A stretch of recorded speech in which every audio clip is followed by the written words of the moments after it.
Warning: some contents may be disturbing. Viewer discretion is advised.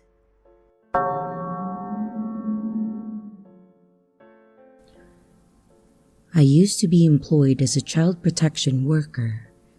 A report came through about a stepfather who was being abusive to his children. I was given the investigation by my team leader. When I interviewed the oldest child with the police, she had very visible physical injuries and told me exactly what had happened. I will spare the details, but it was really horrific. As the children were in his sole care, we knew that they needed to be removed immediately. We sent a team of 2 workers out to the children's school, while myself and a colleague called the stepfather into the office. I led the interview, and it was horrible. He didn't even try to deny that he had hurt his stepchild, basically saying, "That's my kid, and I'll do what I want, and you can't stop me." When I served him with the paperwork, he absolutely lost his mind. He was swearing and screaming and said, "If we were outside this building right now, I would freaking kill you." We ended up running out of the interview room, pressing our emergency alarm, and I even had to make a police report about the whole thing. It got really messy. The next day we had court for the children, and my manager decided that I shouldn't attend due to everything that had happened the previous day. My colleague who attended told me that this man was at court and yelled several times something to the effect of, "Where is that worker who took my kids?" I remember feeling a little freaked out, but it's not uncommon to hear things similar to this when you have to remove a child. It's understandable that the emotions are very high. You build a bit of resilience working in this field, and overall, I mainly felt relieved that those children had been placed with an aunt and were safe. But about 2 weeks later, I had to stay back late at the office on an unrelated job. It was about 9 p.m. when I finished, and I was the only person there. I walked out to the back of the building to my car. It was really dark, but when I got close, I thought that I saw a shadow moving at the front of my car. Just for a second, and then it was gone. I was about 20 meters away at this point, but it startled me.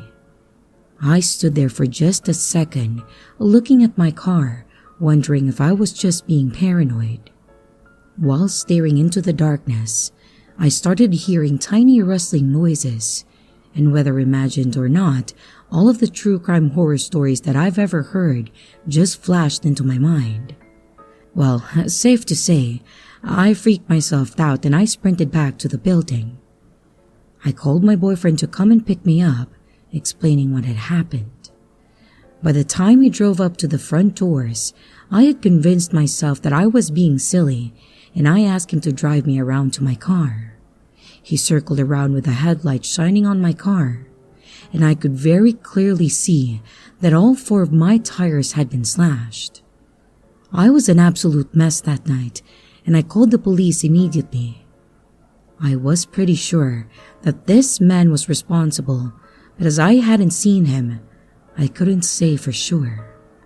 I then took a few days off and I came back to a meeting with my manager, who had put together a safety plan for me and the other staff. She organized to have a security guard escort us to our cars and said very clearly that no one was to stay in the building after hours alone. Then about a week later, a letter was delivered to the office addressed to me.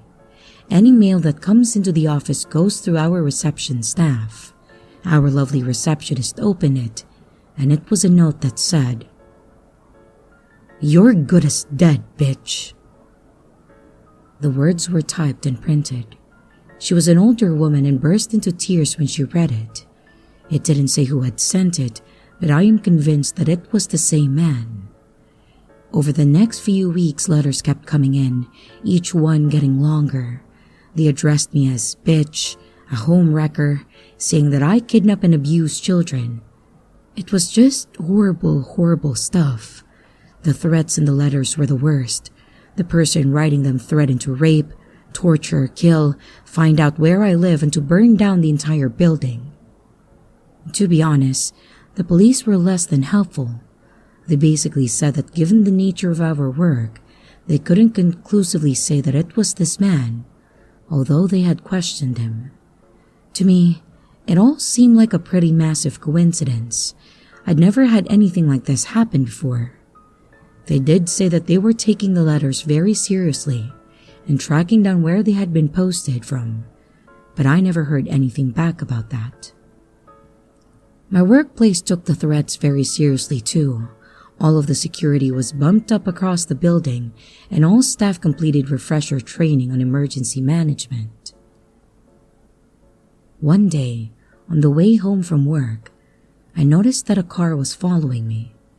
At first I thought that I was being paranoid, so I drove down a bunch of little streets. I doubled back onto the same route in a way that would make absolutely no sense. And even after all that, a dark green Camry was still paced a little way behind me. I freaked out, but I had already planned in my head what I was going to do in this situation. I headed straight to the police station. I was planning to pull right up to the front of the building and beep my horn until I had someone's attention. The second that I pulled into the police station, the green Camry drove straight past and disappeared down a nearby side street. I sat there for a good 20 minutes, too scared to get out of the car in case they come back around the corner. It dawned on me that in my panic, I had forgotten to get the license plate, and that upsets me to this day. I told the police what I knew, but they told me that the man didn't have any car registered in his name. This was the final straw for me. I was a nervous wreck. I was looking around constantly at work and at home, and I knew that he lived relatively close to me, so I even stopped going grocery shopping in case I ran into him. I stayed on stress leave for a month, and I heard from colleagues that the letters kept arriving. I was very honestly ready to quit, but then COVID happened, and it really changed everything. Everyone went into lockdown, and all access to the office was restricted. I started back working from home, driving a work car to and from appointments, and I didn't go into the office regularly anymore, only allowed in small working groups when absolutely necessary. Over the next year, the letters slowed down and eventually stopped. By the time we were allowed back in the office, there hadn't been any sign of this man for almost 7 months. And about a year later, I left child protection. I don't know what happened with those children, but my hope is that they are happy and safe with their family. And as for the man who I believe stalked and threatened me for just doing my job, let's not meet ever again.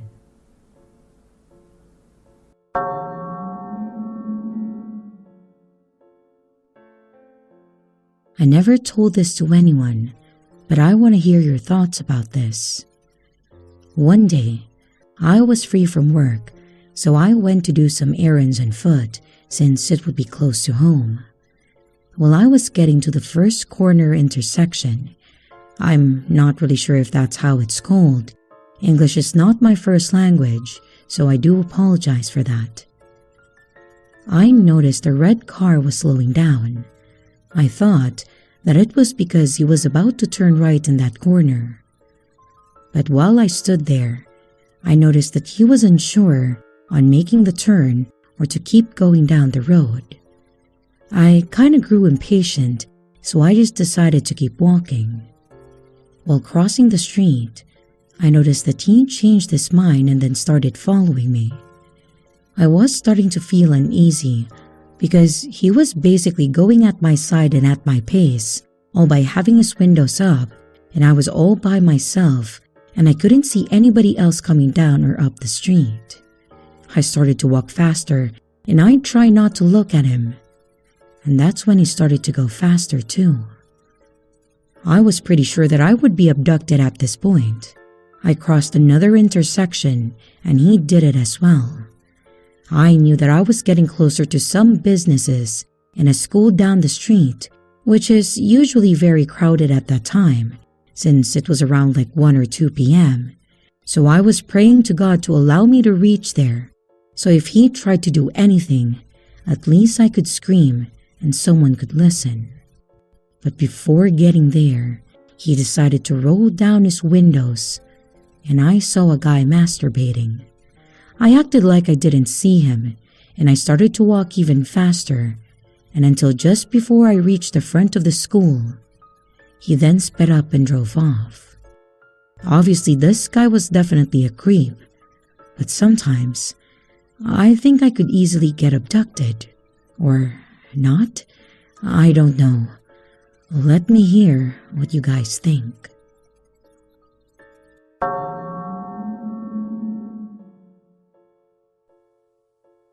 When I was 12 years old, I got an unusual opportunity.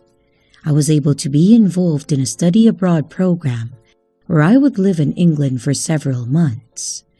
I'm from a very small town in the US originally. The program was run through my middle school, and I went over to England with a group of around 15 other 12-year-olds. Before we went to the homes that we would be living in for the next few months, we ended up staying in London for about a week to do some sightseeing. When we get there, we were staying in a small hostel downtown, and my school had essentially rented out the entire hostel for the kids and for the adults that were chaperoning the trip. If I remember correctly, there were 2 adults with us. Every day, we would have a scheduled activity, and then we would have a significant amount of free time where we were allowed to explore the city as a group with just the kids and no adults. Well, the second day we were there, my friends and I were out together, and we ended up stopping to look at some kiosk that had some souvenirs. It was just about a block from our hostel. I was around the backside of the kiosk, and it would look like I was alone. But then I feel someone grab my arm.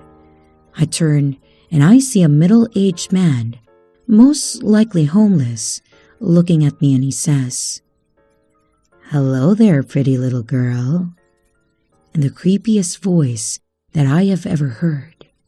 I immediately darted around the other side of the kiosk, back to my friends. But before I could even tell them what happened, he came around and got super close to me and said, "You can run, you can hide, but I will find you." And then he walked away. I immediately grabbed my friend and I started pulling her back towards the direction of our hostel. I was crying when we got back there, and we told our chaperones what happened. They essentially brushed it off and didn't do anything. Every day we were in London from then on, I would see him 1 to 3 times a day when we were out. He would never get close and never say anything, but he would always be smiling while watching me. Every time that I would see him, I would point him out to either of the chaperones or another kid in our group. And on the last day that we were there, we were getting ready to leave, and we were catching the train from London to Leeds. And while we were waiting at the train platform, I hear, "Bye, little girl. I will see you soon." And I turned around, and sure enough, he is there. He quickly leaves, and again, no one in my group really does anything. Except for the other kids, since they were all completely freaked out. I never saw him again after seeing him on the train platform, but I still remember his voice, and every time I think of it, I get a shiver down my spine, and I think about how close I was to danger.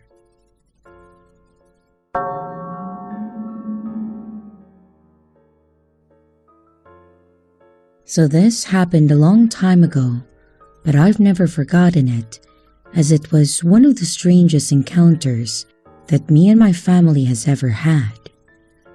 One time as a child, I went with my family to the grocery store. It was our monthly trip, to stock up on groceries, so we were going to be there for a while. I was about 12 at that time, so by the age that I had a good understanding of how to read people. We went to the produce aisle, and suddenly, a strange man caught my eye. He was standing awkwardly close to us, sort of fake browsing the vegetables. But his body language seemed off. He was standing with his back to us, but something seemed strange about the way he was positioned. As we slowly moved down the aisle, he would also slowly rotate, so his back was always facing us. As we got a little closer, I could tell that he was wearing those see-behind glasses. Those gimmick sunglasses that have hidden mirrors on the inside of the lenses so you can see behind yourself. He had a dirty gray zip-up jacket on and long dark messy hair, and he had to be in his 40s. Our shopping went on, and wherever we went, I would see him standing there staring at me from across the store. He would keep his distance from us, but he was always within eyesight no matter where we were in the store. About 30 minutes in, and my mom still hadn't noticed it, but he was starting to really creep me out. My mom didn't believe me at first. Eventually, we got to the refrigerator aisles, and this is when it got weird. Whatever aisle we were in, he would quickly pace past us occasionally. At this point, he wasn't even trying to look like he was shopping, and my mom and sister were starting to notice this and also seem concerned. At one point, we were grabbing something off one of the shelves, and I could see him just standing on the opposite aisle, peeking through the shelves at us. His sunglasses were on still, but now his hood was up. We started to walk faster, and we did some random zigzags around the store to see if he really was following us, and we tried to lose him, but he would keep up. All in a very sneaky way at that. He would always be at the opposite end of the aisle, but he kept up with us the whole time. By this point, my mom was concerned, so we pushed the cart up to the customer service area to talk to the manager about it. And by this point, we lost him. We informed the manager and she was very helpful. She actually went to go find the guy and talk to him. We waited at the counter until she paced back to us with a confused look on her face. She walked up to my mother and told us, he said you're his mom. And by this point, my mom and sister were concerned. The manager rang us up and said that we should leave, and then they will escort the strange man. We walked out to the car staying close to our mother when we were met with a horrible sight. The man was just standing across the parking lot, across from our car, with his head slightly tilted and a big grin on his face. We floored it out of there, but we could still see him, just standing there, watching us leave. So whoever that guy was in sunglasses, let's not meet again.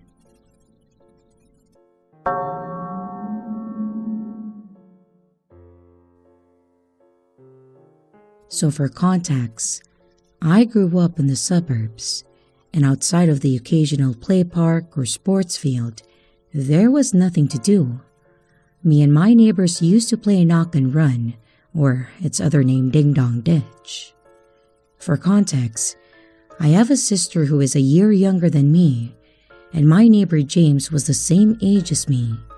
His older sister was 14 at that time, and she also played with us from time to time, although I think she just wanted to hang out with my sister, whom she thought was very cute. I was admittedly the biggest coward in the group, and to this day, my flight instinct is significantly stronger than my fight instinct, so I would never ring the doorbell, as I would always find a way to wiggle out of it. I always found watching it more entertaining than doing it. On this particular afternoon, my cousins came over. One of my cousins was my age, and the other was a few years younger than me and couldn't play with us, and the other was a year older than me. But everyone treated him like he was an adult, even though he was only 11. Or at least that's how I perceived it. Let's call this cousin Daniel, as he is somewhat important to the story. I am not a reliable narrator, as it has been almost 10 years since these events, but I will try my hardest to remember them. Anyway, I'm getting off topic. My cousins came over, and we were banished outside to play, and we all decided that knock and run was a good idea. We usually just played around our immediate street, never venturing further than the next street over, out of fear of getting lost in the copied and pasted suburban streets. We made our way up the street to the play park on the top of the hill, and it sat where a house could have been, and someone could cut across it onto the next road. As we sat on the play equipment, we decided that a vote should decide who knocked first, and of course, I was picked. I remember getting myself out of it and getting my older cousin to take my place. I am thankful that he was and is proud as he is.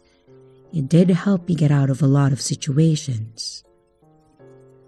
We decided that our first target would be the fanciest looking house in the area, a white marble house with a fountain in the front yard and a curved driveway. I remember sitting next to a car. I was small enough to look under it from the curb, and I had a clear view of my cousin sneaking up to the door and ringing the doorbell 3 times in order to get the attention of whoever was inside, and then he bolted down the pathway towards the street to hide behind the cars. But before he got to the fence, an older man in a black leather apron with what I assumed was paint came sprinting after him. I immediately knew something was wrong. This wasn't the usual response to a knock and run. Sure, we have encountered some angry people before, but this was something very different. He practically flew down the walkway towards Daniel and threw his hand out to grab him. This didn't feel like anything someone his age could do, and it scared the shit out of me. I think I might have been the only one with a clear view of what was going on, which meant that I was the first to see what was happening.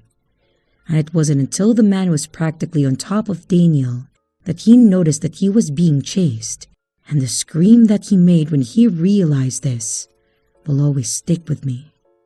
As I said at the start of this, Daniel was, and still a very proud person who will always try to prove himself, so hearing the scream of pure terror struck at my core.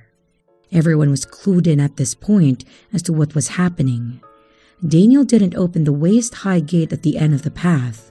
He just jumped it, which I think ultimately saved him from getting hurt, as the man had to take a second to open it, and Daniel was sprinting down the street as fast as I had ever seen him. "Stop, you little shit!" the man shouted with a deep, angry voice, which did actually stop Daniel in his tracks. They were both standing in the middle of the road at this point, reminding me of an old Western movie when 2 cowboys would be standing at either end of the main road. The man marched straight up to Daniel's face, and I could finally get a good look at him. His skin resembled rough leather, and the few strands of hair on his head had long since grayed. He was clean-shaven, and he was wearing white pants and a white button-up and a black leather apron that had what I rationalized as red paint on it. After he was maybe half a foot from Daniel, he started to berate him, and I could only make out the words, "Sick people in there!" Everything about this man threw me off, and I could see my neighbor and my other cousin who was hiding in the bushes felt the same. My neighbor's older sister, whom I will call Tay, screamed out at him from the other side of the road, which gave Daniel the opportunity to run as fast as he could away from that old man. We all ran at that point, and I don't think that I or anyone else knew where we were running off to. but I found myself in the car park of the shopping center across the road from me. I waited there for maybe 30 minutes, just watching cars come in and out, feeling safer with a large group of people. I had no idea at that time if he chased one of us or not, but I knew that I was safe. I made my way back to my house, and I found that I was the last one to return.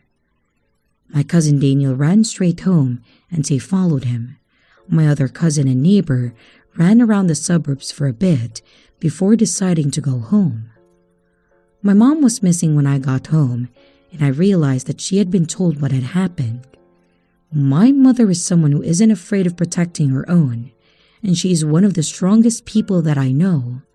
So I felt pretty safe that she was aware and was off telling him to fuck off. But when she got back, she seemed off. She didn't want to talk about it or anything, and any color from her face had completely drained. We slept at my neighbor's house that night because my mom wanted to talk to my dad about something serious, and I think we all knew what it was about. Nothing happened for a while after that. Not for a while, but my mom was a lot more protective of what we did outside. We were no longer allowed to play knock and run or go up the road without a parent. It really bugged my sister who loved to play outside, but I don't think she fully understood what happened. I have a lot more stories about this guy, and I probably will write more, because this has helped me to get a better grip on everything that happened throughout that year. But I hope you enjoy the very first event in one of the worst periods of my life. Part 2.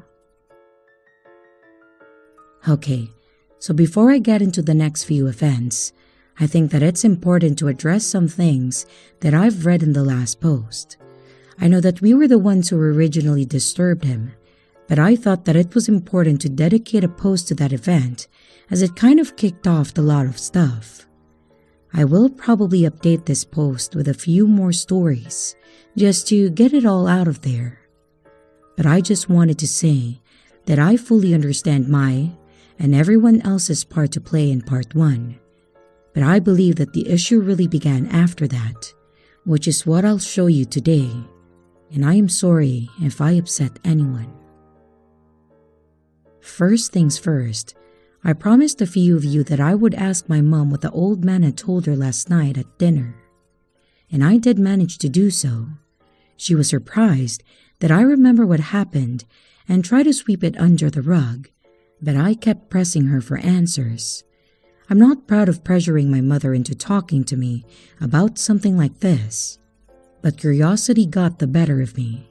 I know that that is not an excuse, but I feel that it somewhat justifies my actions, as a lot of you wanted to know as well. And after I pressed her for more answers, she grabbed my arm and led me to my room before placing me on my bed. She sat next to me and told me not to repeat anything of what she says to my sister, my cousins, or anyone else who was involved with this man throughout that year.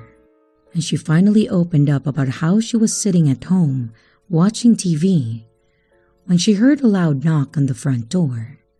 It was my cousin Daniel and my neighbor Tay, who looked terrified and exhausted. After letting them in and grilling them for answers, my mom was rightfully pissed that someone had spoken to them in such an awful way, and so she got up to go and confront the man. And on her way out, my other cousin and neighbor arrived, whom she also sent inside. She was concerned about where I was, but Daniel made it clear that I ran in the opposite direction of the man and that he would go out looking for me. My mom made her way up to the play park and saw the man pacing back and forth up and down his driveway. He didn't seem angry or upset.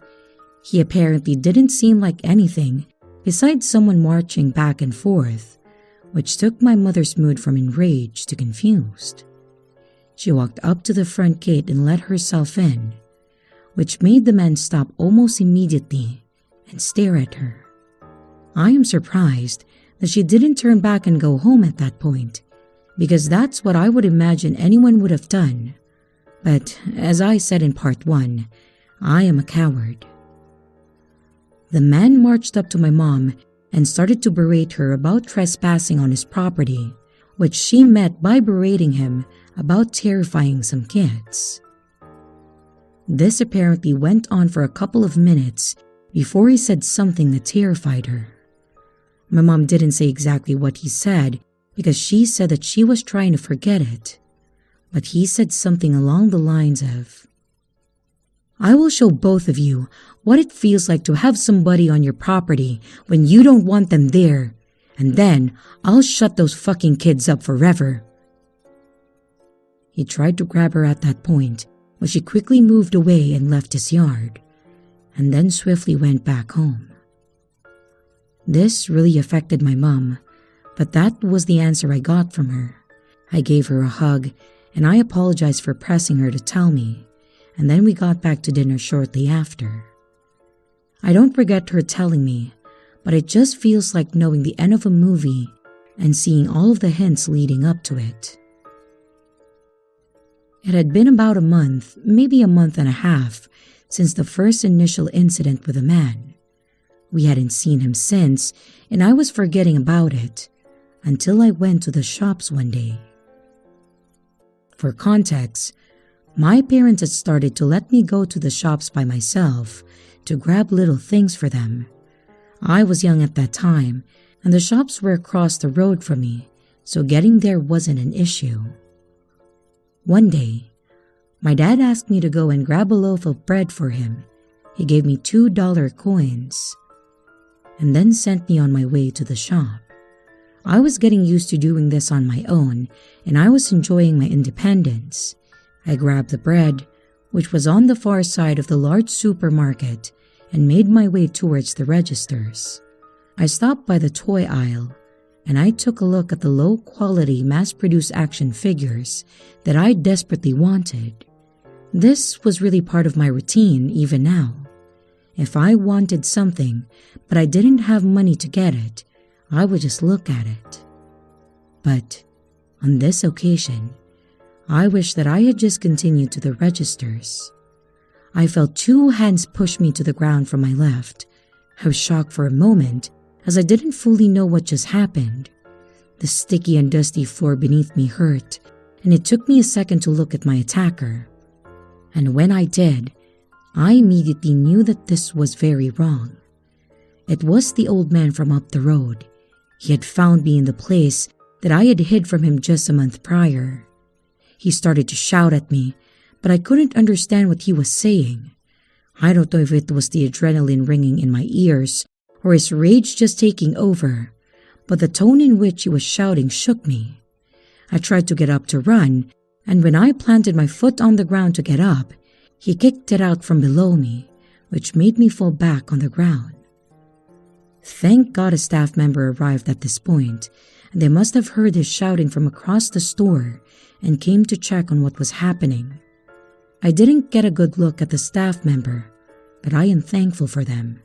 As I got up to run with a loaf of bread in my hand, I could hear the man reacting to me getting away, and it took everything in me not to look behind me to look at him, but I knew that he was furious. I ran straight out of the store with the bread without realizing it, and I almost threw up from all my emotions. I told my parents when I got home, and they both made it very clear that I wouldn't be going to any shopping trips by myself from here on out. They didn't think about how me and my sister walked together to school, which, in hindsight, should have been something that they thought of. The trip to my school wasn't a long one. It was just over 1 kilometer long, or just over half a mile, but the trip was still tough on small legs. There were quite a few hills which added time to our trip there, and the path went along a creek with nothing around it. It was nice and isolated, which helped relax my mind after school.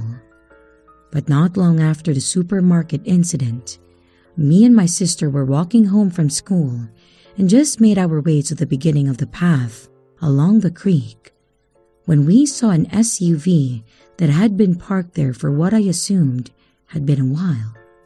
I thought that it was empty, but as you could probably guess, it wasn't. We turned to enter the creek when the SUV car door opened, and we heard someone shouting to us, "Hey, do you guys want to drive home?" It was the man.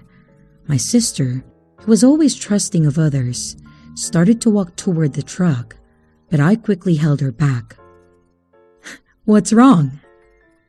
the man said in a cheerful tone. This was very different from the unintelligible screaming from just the week before, and I obviously wanted nothing to do with this man. I quickly started to lead my sister towards the creek, and the man quickly scooted over towards the door and said, "Wait up, I will walk you home." I should have just run up the hill towards the school, but instead, I started to sprint down the creek. Looking back at this, I feel stupid. Daniel was faster than me, and the man had been able to catch up to him in seconds, but for some reason, he didn't leave his truck. All I heard was another unintelligible scream and his truck driving away. My sister was beyond pissed that we didn't get a ride home and that we had to walk, but I didn't care. She and I were safe, and so we continued walking along the path. Thinking back to it, the path was beautiful and connected on either side to small, quiet streets, the perfect in-between of isolation.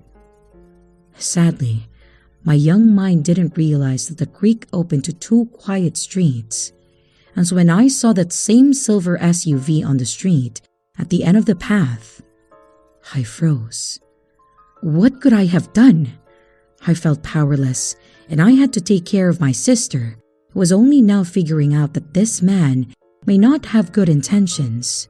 I decided that the best course of action was to cross the creek and walk through the bushes to the other side. This was beyond a dangerous idea, as there were slippery rocks, animals, and running water. This very easily could have injured or killed us, but somehow we managed it. We climbed over logs of wood and under tree branches through prickly bushes and through large plants, but we managed to do it and crossed over to another road that we followed towards the main road, which eventually took us home. Obviously, those two SUVs could have been different, but at that time, I was certain that they were the same. And even now, I am not 100% sure if they were different. I only found about this later, but my parents got the police involved at this point. But based on the fact that more stuff happened, I'm going to say that they probably didn't do much. There were a few other things that happened throughout this time, like mail being stolen, our bins being pushed over, and the front door knocking at the early hours of the morning. We knew was him, although we had no real proof. The last thing that I will bring up before I end this post is something that I am not 100% sure was a dream or not. For context, my dad used to have campouts with me and my sister, where we would sleep out on the couch, and my dad would sleep on the mattress on the floor. The couches we would sleep on was right next to the front door in the living room, and we would watch movies with pizza or some other type of takeaway. It was really fun, and I remember those nights. But one particular night will stick with me.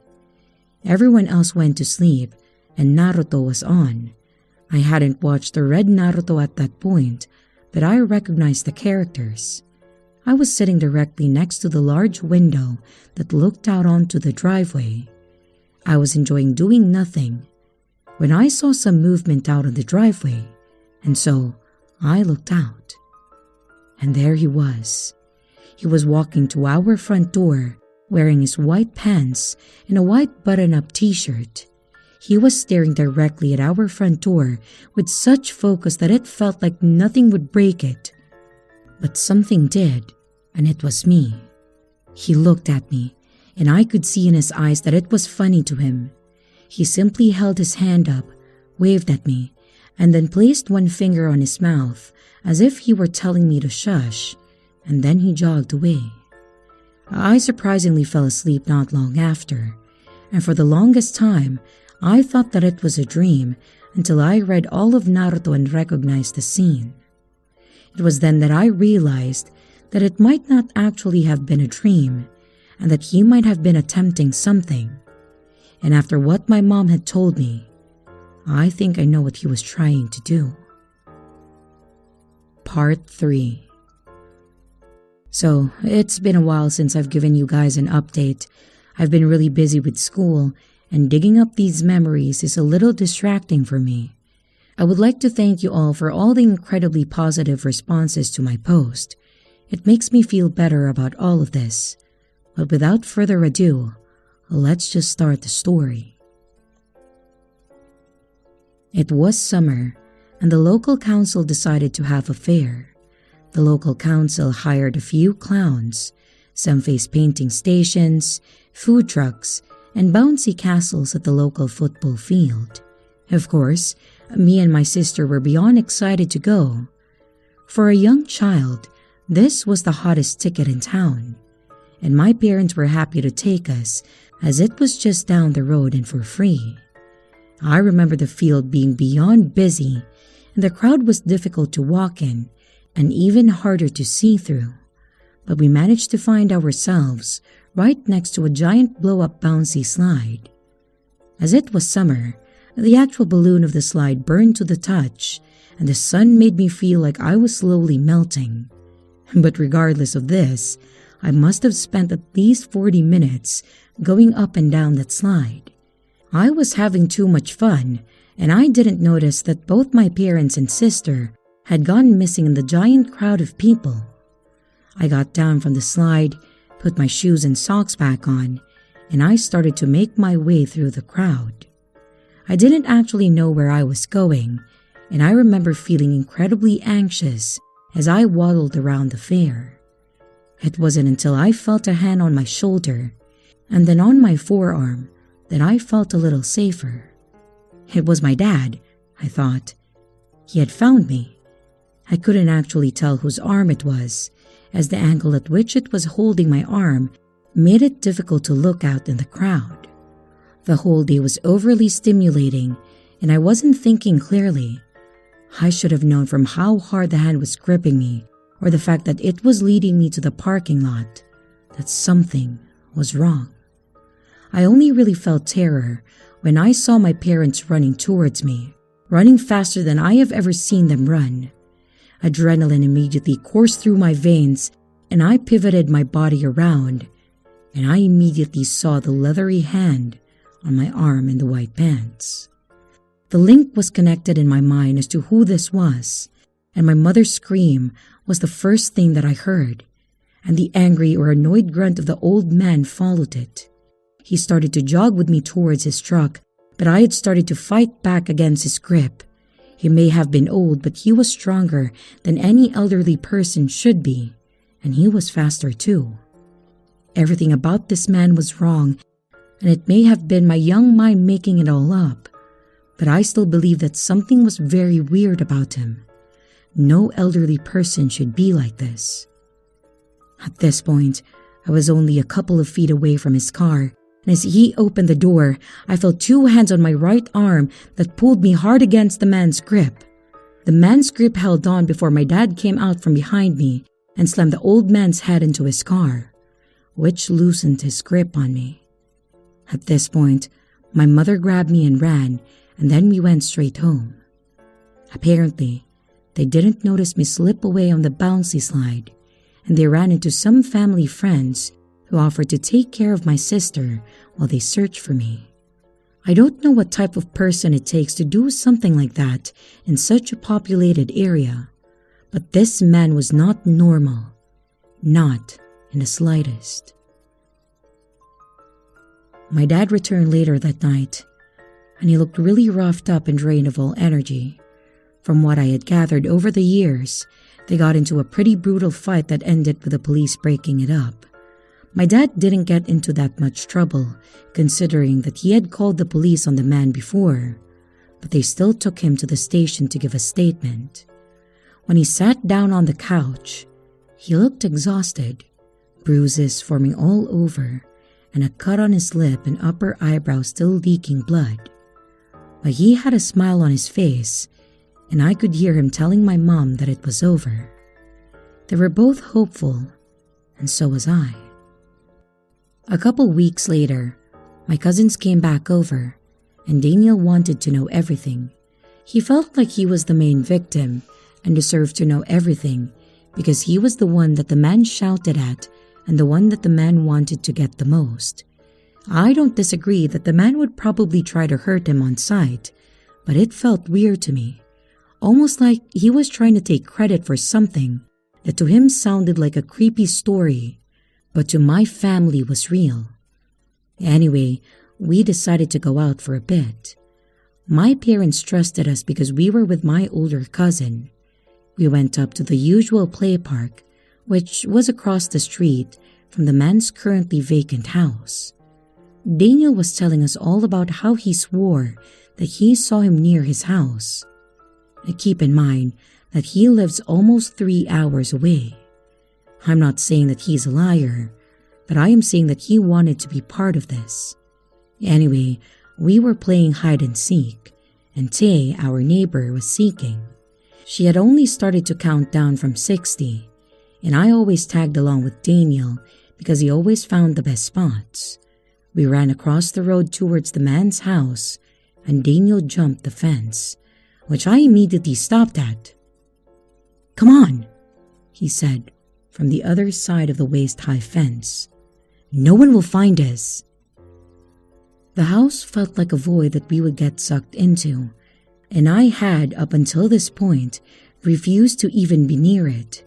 But for some reason, I agreed. I joined him in the man's yard, and to my shock, Daniel wanted to go deeper into his home, not just his yard, and I made it clear that this was a very bad idea. Even if he was in custody jail or whatever, we would be breaking into someone's home. Daniel didn't seem scared by it though. I think the whole idea of being in the man's house seemed too attractive to him, and we went around the side fence into his backyard. It was overgrown, almost like no one had been living there for years. I made my way towards his back window and I looked inside. From what I could make out, he was a hardcore minimalist, only having a TV, chair, fireplace, and a shelf that housed some photos of a much younger man and some medals. He was a veteran. It changes nothing to me, but it explains his above-average speed and strength, especially for his age.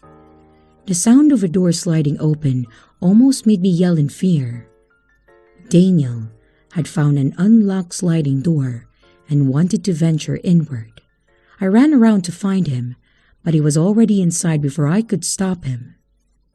At this point, I was also curious to find out more, but I understood the risk of this all. But it didn't matter if I understood it, because I went in with him. The rest of the house reflected the living room. The kitchen had a fridge and a stove, and the dining room only had a small table with one wooden chair. There was no decoration on the walls or signs of life besides these sad reminders of how lonely the man had been. As I said, this changes nothing for me. I hate this man more than anyone can know. We made our way upstairs and found 2 completely empty rooms in one bedroom. A single bed with a bedside table filled with different types of weapons. A hatchet, a knife, and a knuckle duster. I had never seen a knuckle duster before, and I successfully fought the urge to take it and put it on. This was something that Daniel failed to do so, as he almost immediately grabbed it, which I almost hit him for. We continued searching the house, and Daniel had the idea that he must have something weird in his wardrobe. And when we opened it, he gave a disappointed sigh, as there was nothing inside except a few white button-ups and white pants. This especially creeped me out, as he never wore anything else.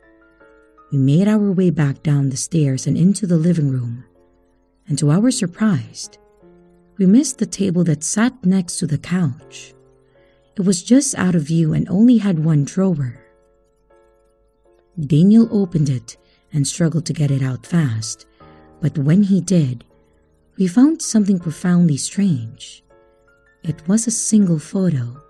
Neither of us could make out what it was, but we knew that it looked familiar. Daniel sat down in the chairboard, and it was only then that we heard Tay scream out that she had given up. Daniel shot up and sprinted back out the backyard.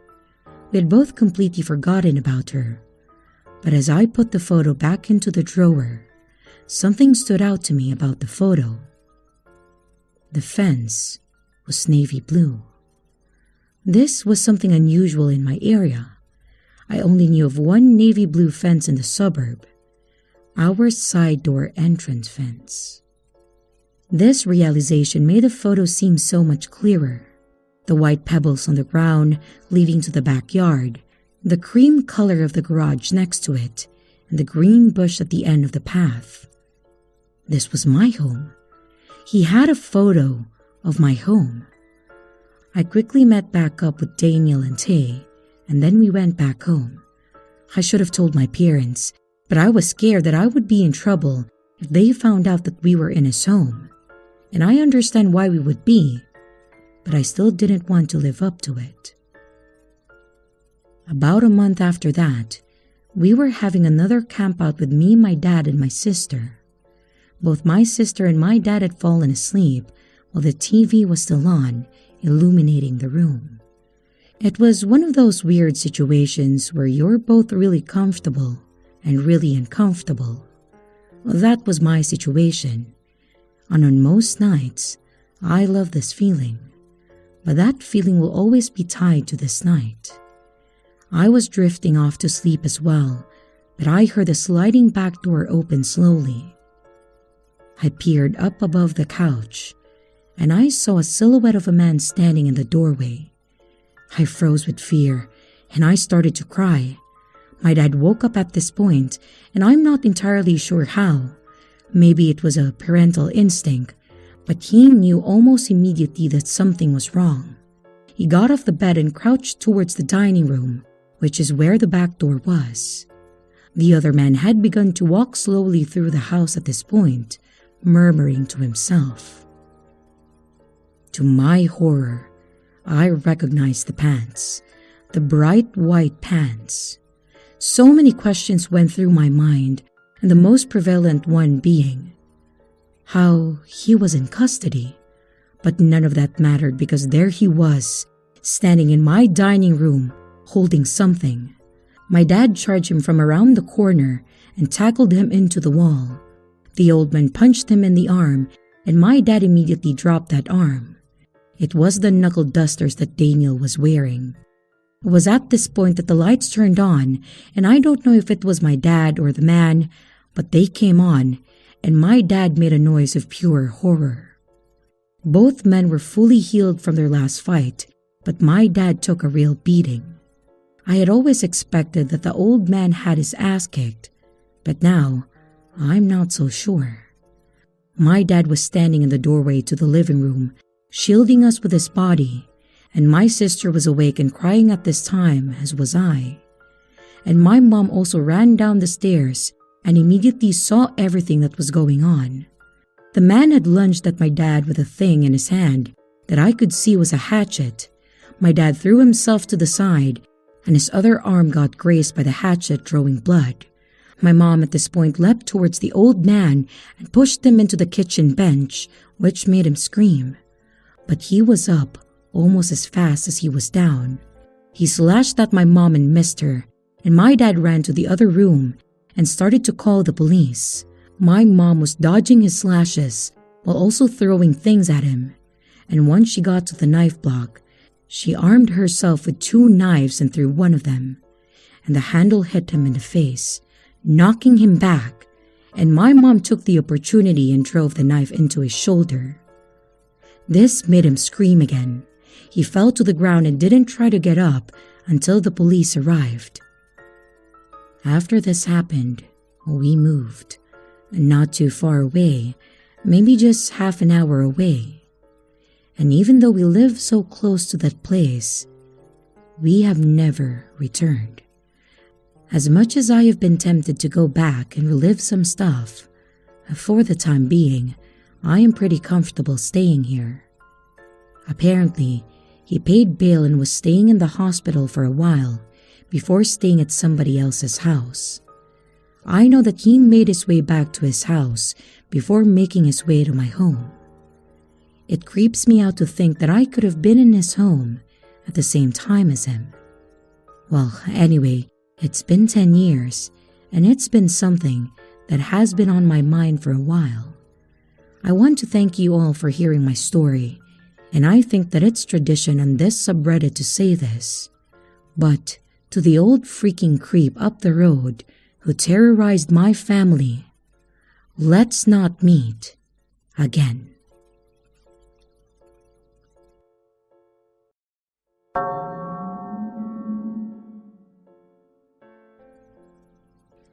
Two or 3 years ago, I met this girl through mutual friends. She seemed like amazing. She was so kind and eager to be friends with me. She would give me presents and compliment so much.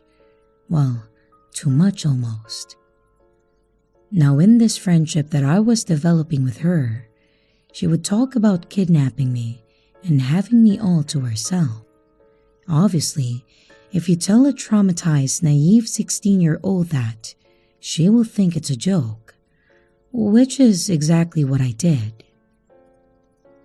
After a while, she then started to get oddly sexual with me. I was in a very committed relationship at that time, but she would ask if she could fill me up when we met because she didn't know what boobs felt like, or saying how her truck bed was perfect for sex under the stars in a field. Mind you, she's a year and 11 months older than me. I eventually moved to be with my friend group, unaware that she also lived here, but went to school with my friends. We were all friends with her, and they all have their sides of what happened that I won't recount as it's their story to tell. Once I moved here, she would try and come to see me every day, even after she turned 18 and I was 16, almost 17. She even bought me 3 pairs of booty shorts for Christmas with a note that says, "I can't wait to see you in these. I picked the perfect colors." I had been uncomfortable with her advances from the start, and I had even told her on multiple occasions that I was feeling uncomfortable. But it didn't stop her advances, even trying to manipulatively convince me to leave my partner at that time. Once I started to pull away emotionally from her, she chewed me out, threatening to kill herself or shoot up her school if I didn't want to be friends with her. Once New Year's rolled around, and I couldn't handle the constant harassment at this point that I was getting from her, I finally told my friends what was happening. They told me that I was actively being groomed, the gifts, the compliments, the unwavering obsession with me, and it made me sick. So me and my roommate finally decided to cut ties with her, blocking her on everything and having one of my parents tell her that she was not welcome near me or the house again. She was pissed. She started to drive by my house or near my street almost every day after school when she got out of it, even at one point deciding to do a burnout very loudly at my friend's house because she knew that I was at their house. She would ask my friends about me and ask if I'm done ignoring her. And when she found out that I got told that I was groomed by her, everything switched. She hated me, said that I ruined her life, led her on, forced her to smoke weed. She even started saying that I sent her nudes and I started to sexually flirt with her first. All of those not true in any way. She was telling these and so many other things about me to complete strangers at her school. She was so mad at me that even on my 17th birthday, tweeting that she wished that I would just die already. All her anger or anything that she had said about me would come back to me obviously, as she was actively talking to or engaging with my friends. It had been months since I heard about her or anything she had said about me, and I was finally content, but that paranoia I had is still strongly there, and I am terrified.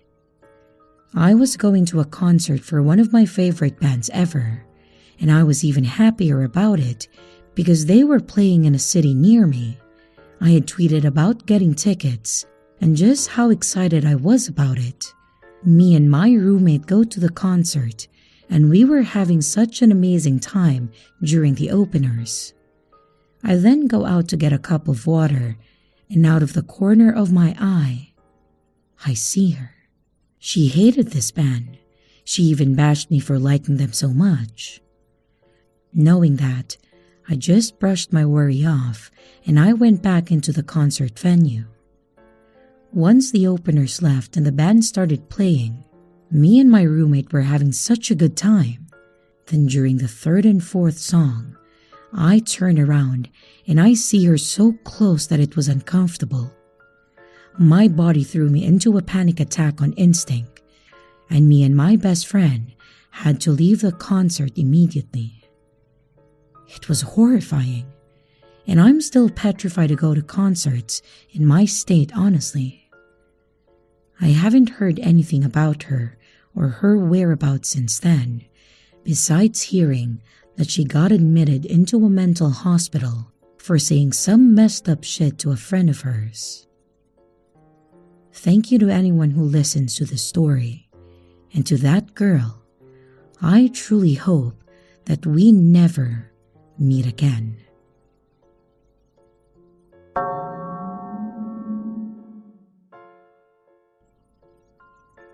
This story kind of creeped me out. It happened about 9 years ago, and sometimes it still comes to my mind. So, I was on an adult dating site, one of the fetish types. I know. Don't judge me, I was just looking for some fun. Anyway, I was stupid and I gave out more information than I should have. I was chatting with a guy, and he had asked me at some point what I did for work. At that time, I was working at a McDonald's, so I told him.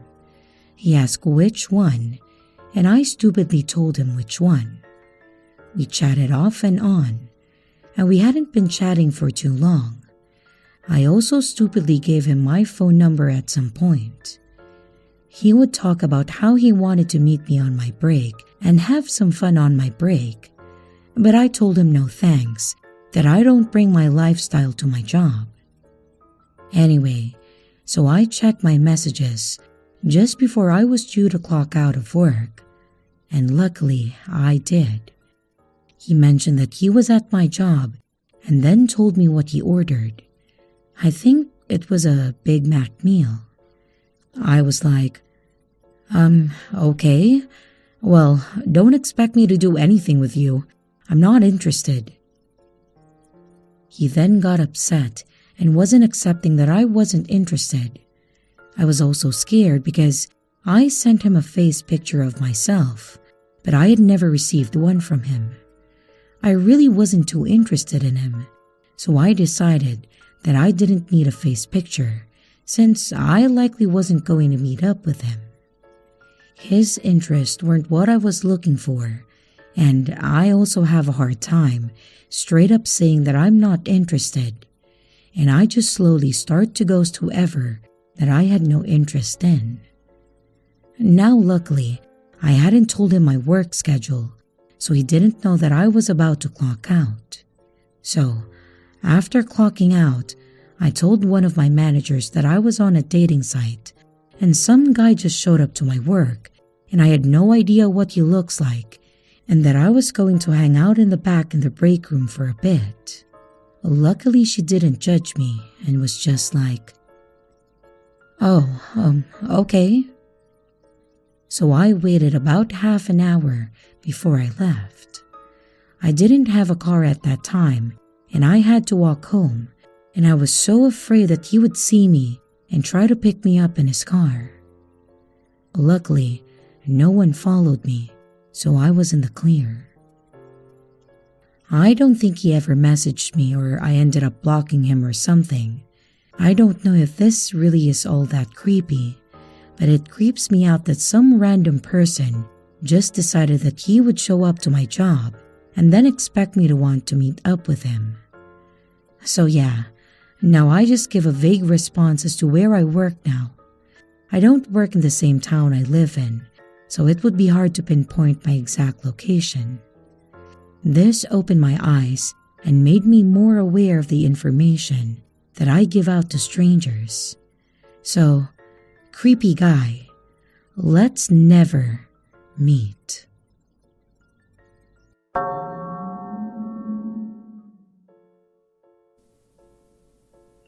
I am in university right now, but I'm staying with my parents at their house for the summer.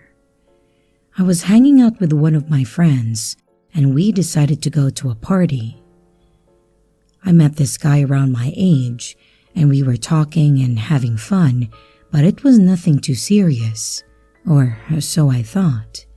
We exchanged phone numbers, and we hung out a couple of times.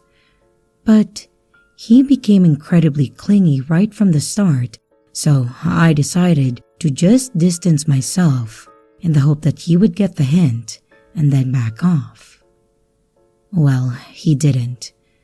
When I stopped responding, he sent me over 100 messages, with each message becoming increasingly more aggressive as time went on. Keep in mind, it had been less than 2 weeks since we first met. Well, I finally responded and told him that he needed to chill out. He appeared to calm down a bit after I responded, but he then asked for a phone call. I agreed, and then we talked for a while. He told me that he couldn't stop thinking about me, and that I was the best thing that ever happened to him. Just a bunch of stuff that is way too intense to say to someone you barely know. I tried to let him down gently, reminding him that I was only home for the summer and I wasn't looking for anything serious beyond a fling. But this only made him angrier. He started yelling at me, insulting me, calling me a slut, basically a complete 180 from what he had been saying mere minutes ago. Then all of a sudden, the phone went silent. After a pause, he said in a quiet voice, "Bitch, you better get ready, because I am coming over for you." And then he hung up the phone. This was very frightening because he knew my parents were out of town for the week and that I was just staying at their house alone. However, he didn't know where my parents' house was because I was always the one driving, and he didn't know my friend either. So I thought that he had no way of figuring it out, since, again, I am normally living at school in another state. I locked all the doors and I shut the blinds just in case. After a while, maybe an hour or so, I fell asleep. When I woke up, I looked at my phone and saw a notification on my lock screen. It was from the Ring app, indicating that there had been movement on my parents' camera. It was him. If you watch the video, you can clearly see something in his hand. When he notices the camera, however, he left. I immediately blocked him on everything and I reported the incident. I have no idea what he planned to do once he got here, and it was terrifying to realize that he had come over when I was asleep and defenseless and completely unaware of his presence. As I would later find out, he was able to get my address from my phone number. Apparently, he Googled it, and it returned my dad's name as the owner of the phone number, along with my parents' address. Since I am on my parents' phone plan, I guess it shows up that I still live here. This revelation is horrifying, as I never knew that my phone number could reveal my home address. I'm still extremely upset that this kind of private information is on the internet for anyone to find, as it is incredibly dangerous that websites will just give this away to anyone. Please learn from my mistakes and do not give anyone your phone number unless you can trust them. I found out that you can get a free Google Voice number to text and call people, and that number can't be traced back to you so easily. My advice is to use a disposable number for anyone you're talking to that you meet informally or online. I still can't sleep at night. Hopefully, this never happens to anyone else. And here's the video of the guy that I mentioned.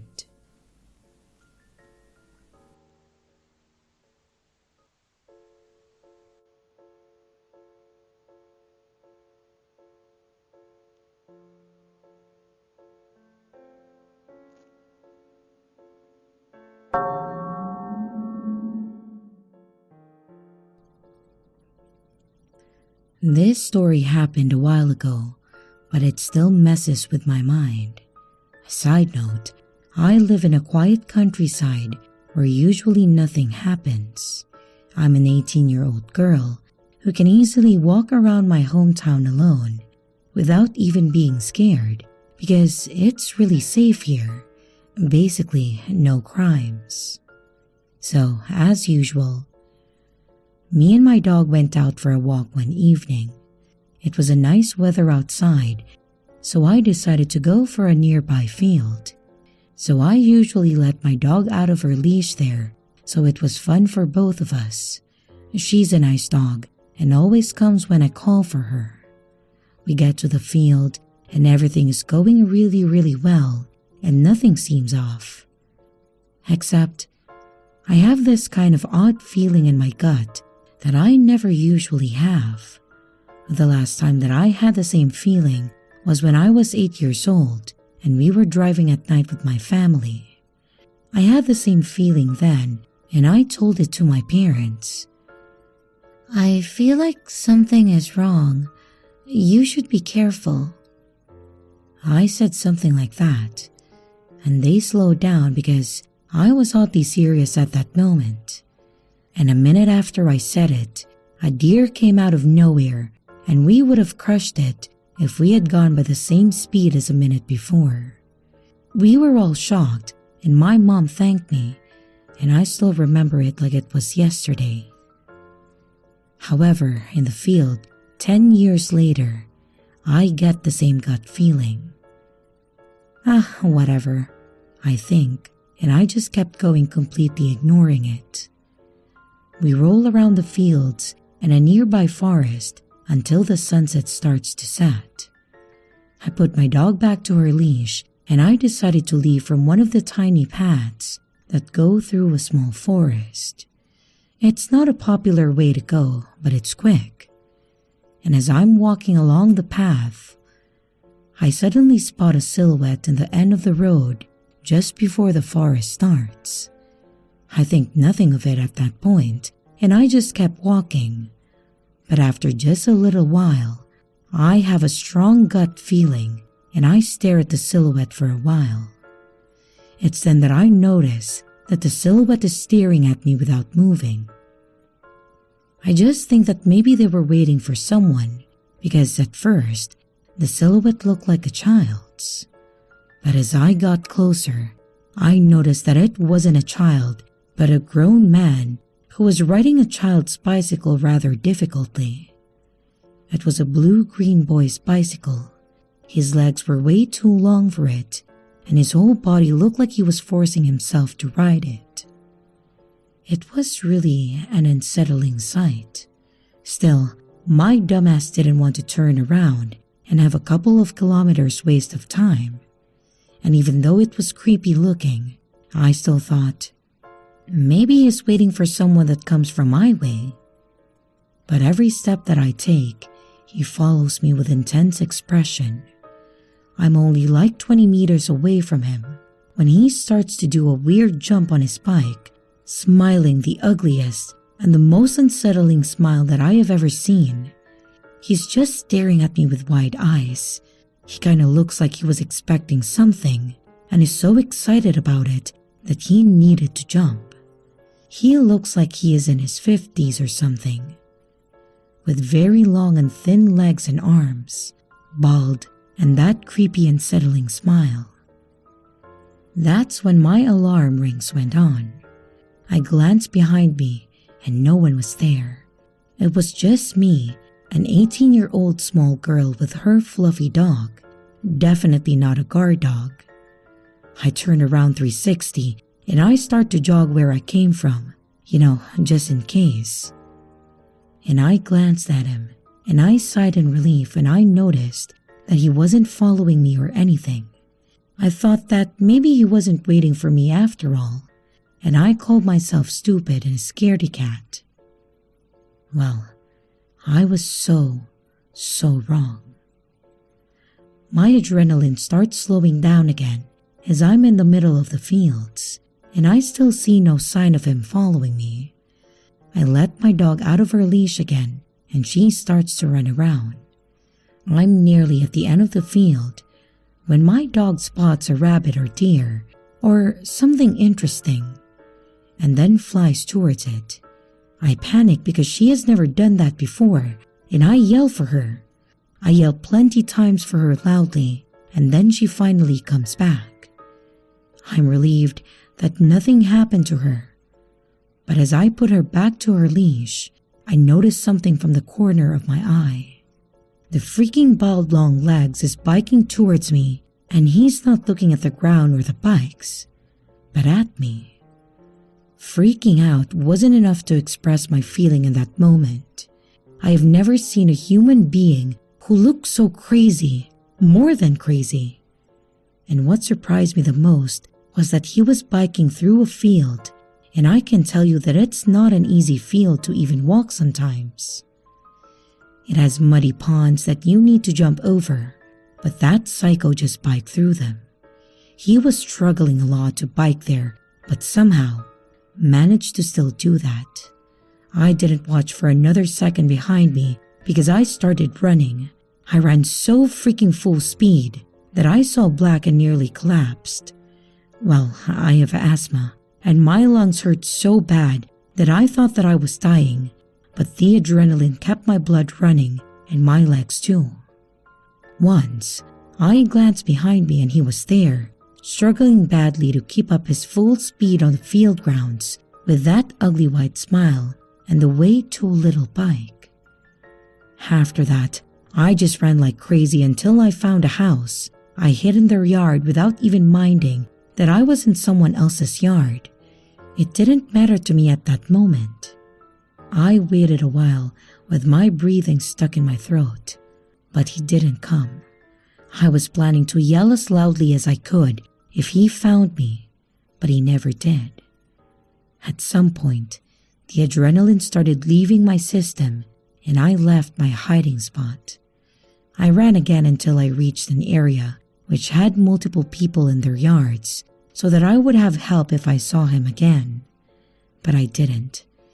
I typed 911 into my phone, but I couldn't bring myself to call, mostly because I had no proof and I didn't want my parents to find out because they are overprotective, so I wouldn't probably be able to leave my house anymore. I've been paranoid after this incident and my dog was frightened too. I guess she noticed something was really off too. I swear to God that I will always listen to my gut when it's telling me something from now on. I'm still scared of him, and I've expected to randomly spot him in some area and what he could have done to me. I can't forget his awful smile, and I feel like he's gonna jump on my window one night and do what he wants to me. I feel paranoid, and I feel helpless, and I'm still thinking about calling the police.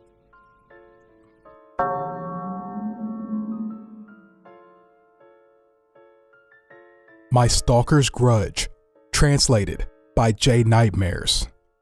I am in a band, and over the last few years, my band has enjoyed some relatively big successes. It meant that we could leave our small town and start playing some major shows in cities.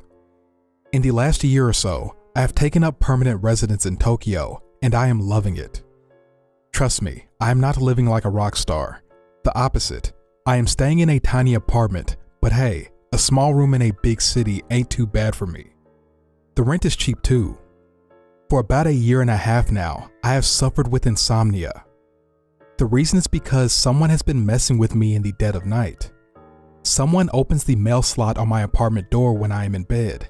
If it is not that, there was always someone standing outside my kitchen window peering into my room. Before you ask, I have tried many times to see who it is, but I can't ever seem to get a good look at them. And to be honest, at first I thought it was a hallucination or some kind of dream. Around this time, I managed to scrape together enough spare cash to buy a car. It wasn't anything fancy. One night, I heard a huge bang come from outside the apartment block. I went down to see what had happened. I walked out into the parking lot to see my driver's side window had been smashed. Not only that, someone had thrown milk all over the seats. It was the height of summer when this went down, and it was already starting to smell awful. I was completely dumbfounded. Why was I a target? Maybe the guy who lived here before me had some enemies. Pranks getting out of hand with kids nearby. Whatever it is, I needed police intervention. I called the cops right then and there. A police officer came out and interviewed me. He swabbed for prints and inspected the car. He didn't find anything. I went back to my room after filling out a report. I was exhausted at this point. I just wanted to sleep. I found the room doused from wall to ceiling in milk. There was a note lying on my bed which simply read, "Next time, it will be gasoline." I called the police and the same officer came back. More reports were made, but this time the officer asked me some more probing questions about my friends and family. I mentioned the fact that someone had been staring at me through the letterbox and the kitchen window. He looked at me annoyed, perhaps because I should have mentioned this sooner. He said that he would be on patrol over the coming days and nights, and he would do his best to keep an eye on my apartment. After he left, I tried to clean a little, but I just decided to get some sleep. I put my mattress and pillows by the door, the only area of my tiny apartment which wasn't wet, and tried to get some sleep. Someone banged on the door. I woke up angry thinking, what now? "It's the police," a voice said. It was the voice of the officer from earlier. I hoped he wasn't going to ask me to fill out another form. I opened the door and he stood there with a woman. He had her arm behind her back. He was obviously restraining her. "Do you know this woman?" he asked with a stern look on his face. I took a good look at her and said, "Nah, I don't know her." The moment I said that, she tried to attack me. She bared her teeth at me.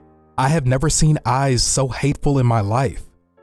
According to the police officer, this woman was poised with a lighter in hand, trying to set my mattress on fire via the mail slot.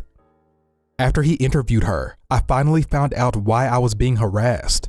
She was super crazy about my band. She had come to a bunch of our shows. I, hooked up with her one night after our band played a gig. I was drunk. She had seen me not long after that night with another woman, and this is where this resentment and hatred started. As it was kind of my fault, I didn't press charges. Still don't know if I did the right thing there. Anyways, humans are far scarier than any ghost story.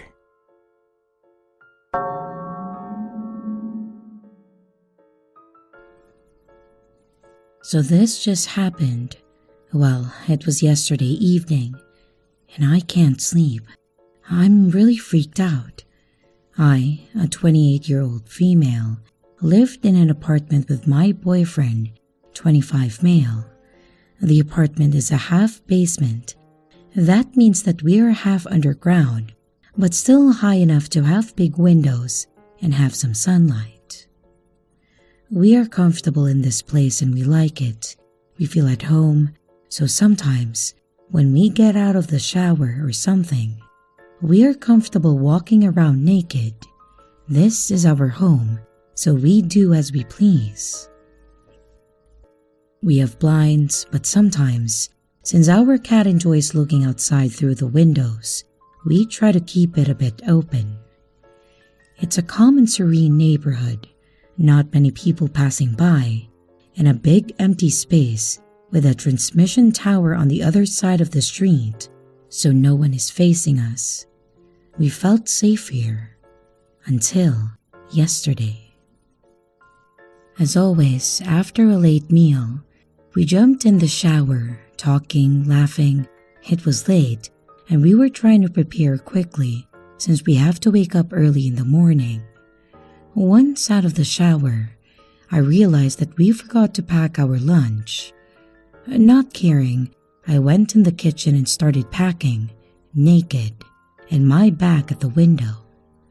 I'm not sure if I heard something or if I simply turned around, but as I checked briefly at the window, I saw it. Right outside, almost touching the glass, a man, butt naked, jerking off in my window as he was looking at me. I only saw his legs and junks. I jumped, and I quickly moved out of sight, screaming at my partner that someone was masturbating in the kitchen window. My boyfriend saw red. He quickly got dressed and got out, looking for the pervert as I called 911. We didn't catch him.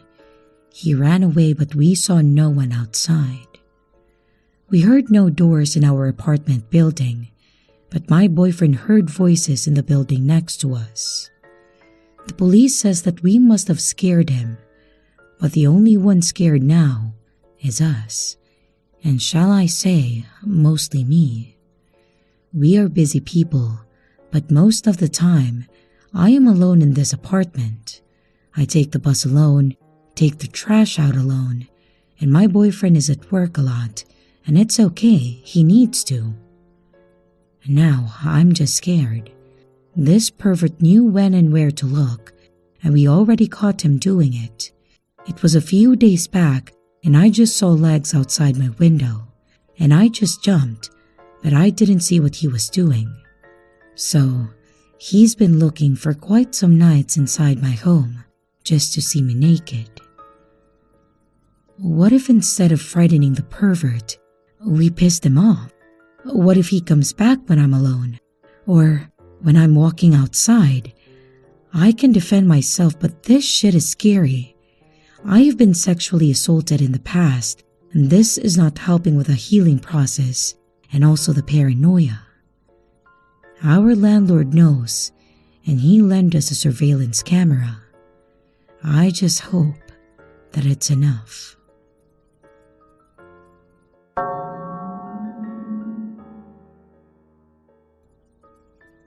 This happened in the early to mid-1980s.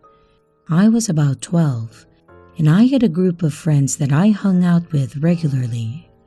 I lived in Kenner, Louisiana, just to mention. Anyway, there was this fad back then to open these teen nightclubs.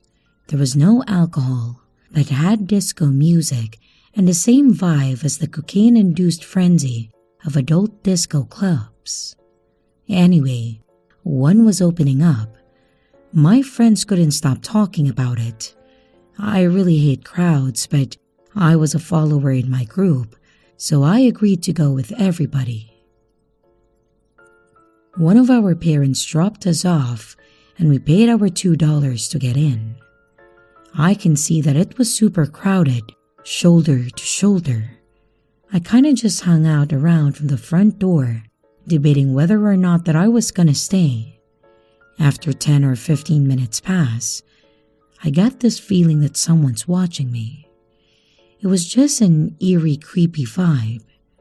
So I start looking around. There's a lot of people, so it's like a blur.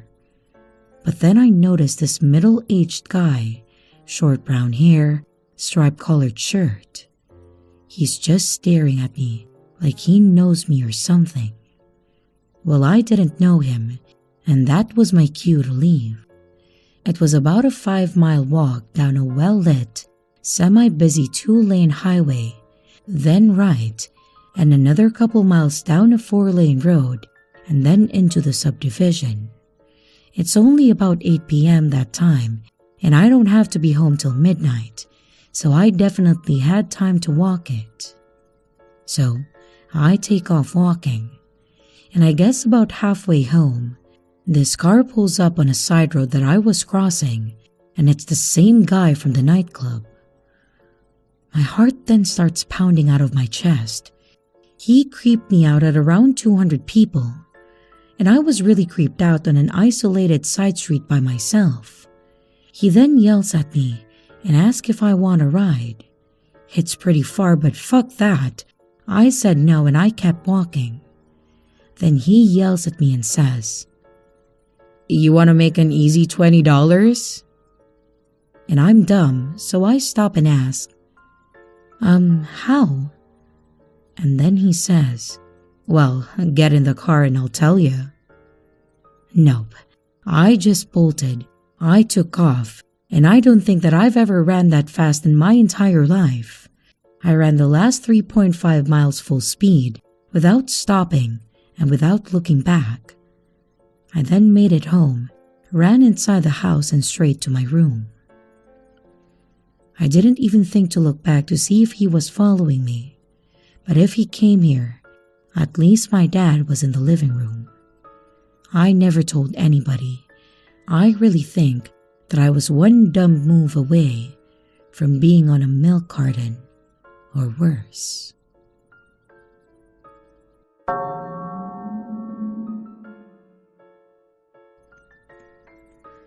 This happened when I was around 12 years old. Me and my family lived in a small apartment, but it felt cozy to me, and we knew some of our neighbors and would sometimes even invite them to our house. They were great people. At that time, I used to sleep next to my brother's bed, and I felt safe with his presence, like nothing bad would ever happen to me. The only thing that I can say was bad about the apartment was that our bedroom was next to the bedroom of our neighbor, which was a little higher than ours. If you wanted to see their room, you could do so by getting on top of a chair, while they could see almost our entire bedroom with no effort. Despite it being freaky, I didn't really think much about it, since, like I said, I had my brother sleeping in the same room, and I felt like nothing could go wrong. Oh, how innocent I was. The day everything started, I had barely finished my dinner, and I decided that I would go to sleep early. So my brother was not in the room at that moment. Everything seemed fine until I woke up and I saw something that still gives me chills to this day. What I saw was a silhouette of a person right next to the window, and while I could not see their face at all, I knew that they were staring at me. I remember screaming as loud as I could and running desperately to the living room where my mom was watching TV. I explained what happened to her, and she didn't seem bothered at all. She was like, "Oh, okay," and then continued watching TV like nothing happened. A few days after that event, I was feeling way better about it, but even then, I decided to keep the curtains closed just in case. Until one day, I woke up in the middle of the night, and for some reason, I had the idea of opening the curtains. And as you already expected, she was there staring at me once again, and like the first time, I couldn't see her face at all, just a black figure. I don't know how many times she did that, but for the following days, I would wake up 2 to 3 times every single night, and while the curtains were always closed, I would have this feeling that she was there, watching me sleep. A few days later, I decided to tell my parents everything, and that's when things get creepier. They said that right next to our apartment lived an elderly woman who was sick and had her son taking care of her. They said that they would leave to take out the trash, and she would sneak behind them and smile, while patiently waiting for them to turn around. I tried telling them how I felt paranoid, that she was always watching me, and they said something like, "She's a sick old lady. Scaring people is probably the only highlight of her week, so just ignore her and just keep sleeping." Well, nowadays, I don't care much about that, but I remember being very angry with them because why weren't they helping me? So I did exactly as they said. I just ignored her every night while keeping the curtains closed. It took some time, but I was finally starting to forget about the experience until a few weeks later, and that's when things took turn for the worst. From my mother's perspective, our family was always different from others. My mom was the one working all day, while my dad would be at home with us. So he would always bring me and my brother to school and then go pick us out when it ended. One day while I was at school, waiting for my dad to arrive, a friend came up to me and said that she could bring me home with her dad's car. I completely forgot my father was coming to get me, so I said yes and I went inside. When we got back home, I knocked at the door, but other than my 2 dogs barking, there was no response. I really started to get anxious, so I kept knocking over and over until I heard a big sound coming from the old woman's apartment. And that's when I realized that I made a big mistake. As soon as I heard the sound, I ran to the elevator and clicked the buttons as many times as I could. Our elevator had a window at the center, so I was terrified that she would show up in it, but thankfully she didn't. After I left the building, I decided to lay down on the street, just trying to process what had happened. When my friends saw me and then invited me to their house, I was watching cartoons while her dad was calling mine, explaining why I was not at school.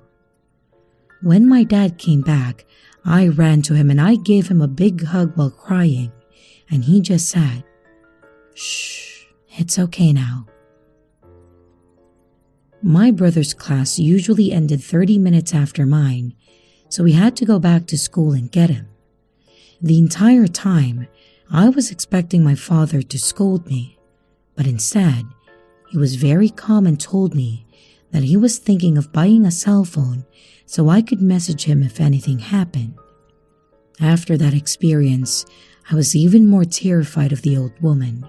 I just kept the curtains closed like usual and just kind of got used to it. Eventually, we moved to a different house and I never saw that woman again. Not that I would be able to recognize her, since every time I saw her at the window, her face was completely black. And that's how my story ends. Thankfully, I didn't get to see how she looked like, but I realized that my story was not as interesting as some others that I have read. In any case, I hope you enjoyed it, and I'm sorry if some things don't make sense, since English isn't my first language.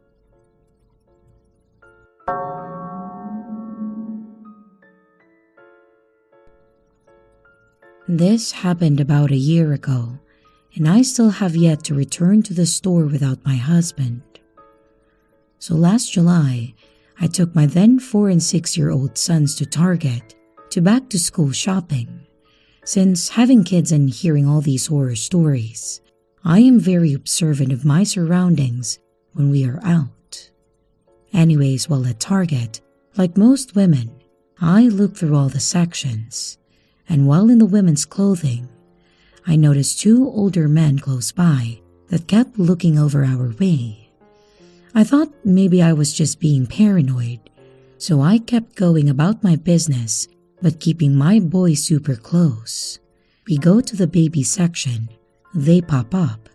We go to toys, the same thing. We go to makeup, and they are there. I was really feeling uneasy because they seemed to be everywhere that we were.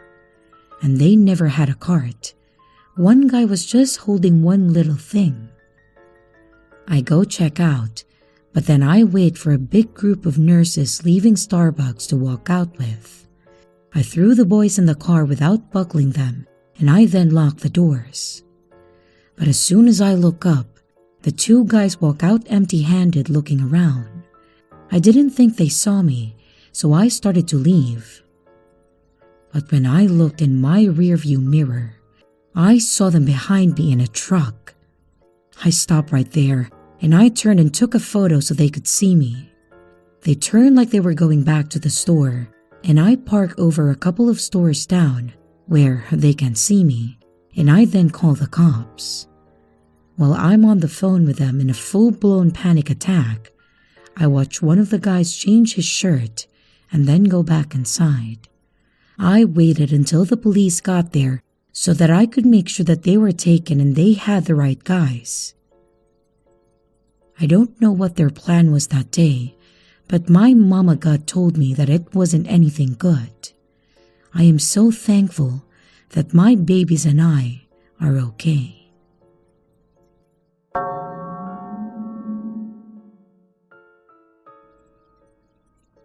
My friends and I were at the store.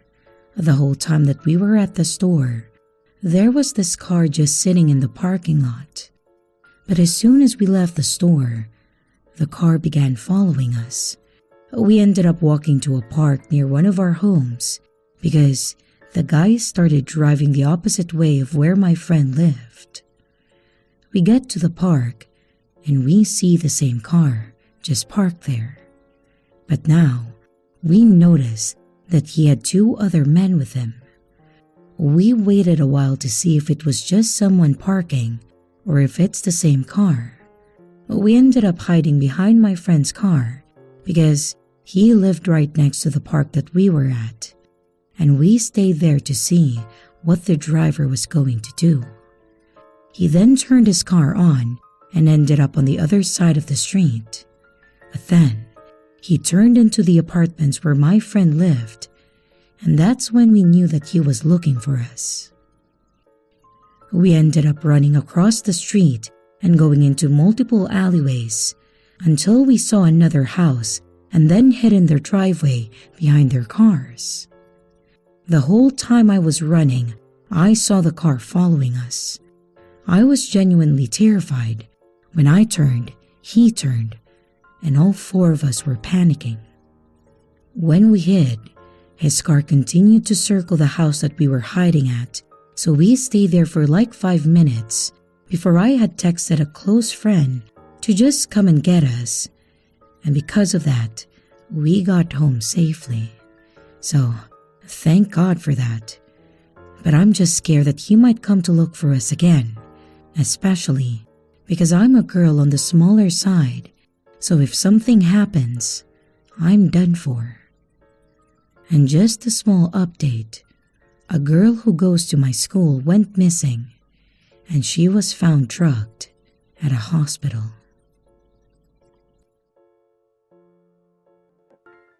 Hello everyone, it's your creepy sister here. Thank you so much for watching the video. I really appreciate each and every one of you. But I would also like to thank my amazing patrons, my top tippers, and my dearest channel members. Thank you very, very much. I really appreciate it with all of my heart. If you want to support the channel further, you could also choose to become a patron, a tipper, or a channel member. But remember, it's appreciated, but never a requirement. I would also like to announce that we have merch now. The link is in the description of the video, along with all my other social media links, like my Discord server, Twitter, Instagram, and others. You can connect with me and send your stories there. And don't forget to like and subscribe if you haven't yet, and comments are highly appreciated. And remember, your fear feeds me.